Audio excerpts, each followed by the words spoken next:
So, hindi samahan nyo kami ngayong araw na to dahil recognition na ng aking baby Ray. Muntika na nga kami ditong malit dahil nga 1:30 na kami nakarating dito at ang call time 1:30 din, diba? Galing-galing talaga. Buti nga lang sumakto din sa pagdating namin at ayun, nagsimula. And ayun, tinuro ko nga sa aking videographer na videohan din yung entrance, hindi lang nakapokus sa lubot na ako. Uy, and yes, opo, siya yung videographer ko.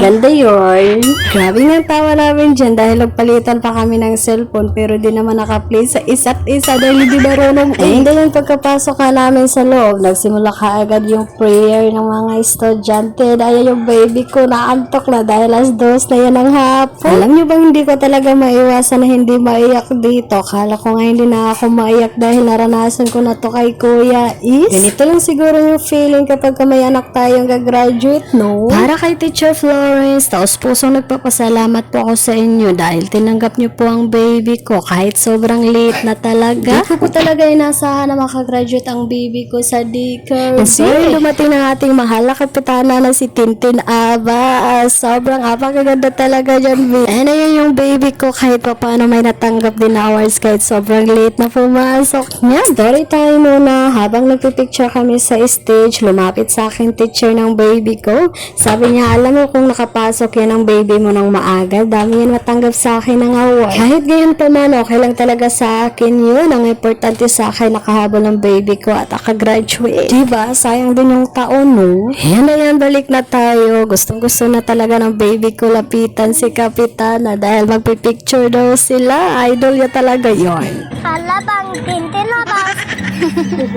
Gusto niya makita si Tintinabas naman. Mamaya makita mo yun. Oo, dahil ako duwaan.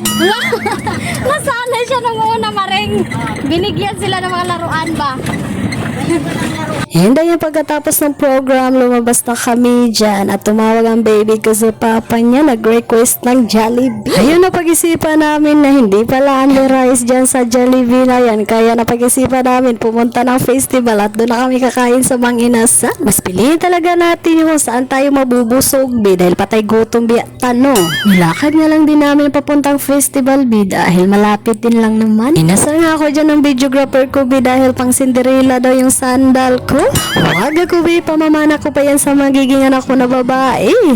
Yan na yun yung mga kasama ko, bi, yung naka-stripe at naka-yellow, buntes yung yellow, ha? Sana all na lang talaga, no? And ayun, nakarating na nga kami sa festival. Na yan, pumila na kaagad yung baby nyo, bi. Nakatuibo ang simod, bi. Kigito sa ng videographer na videohan ang mag-inasal na logo, no? Ang saray ka, taro nga ha. And ayun, pumila na ako dyan, be. And ayun, pagkatapos kakain na. And ayun, ang order natin, be.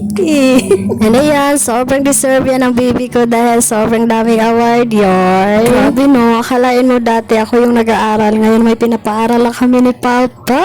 Oh my God, dalawa na sila ngayong pasukan, be. Sobrang nakakaiyak talaga. So ayun, para sa baby ko, Mama and Papa, so proud of you. Congratulations, love namin. So, ayun, wala dito ang papa niya dahil may movie nga pa naman, no? So, ayun, bi, hanggang dito na lang muna ang aming video. Salamat sa panunood. Kakain muna kami, ha? Bye!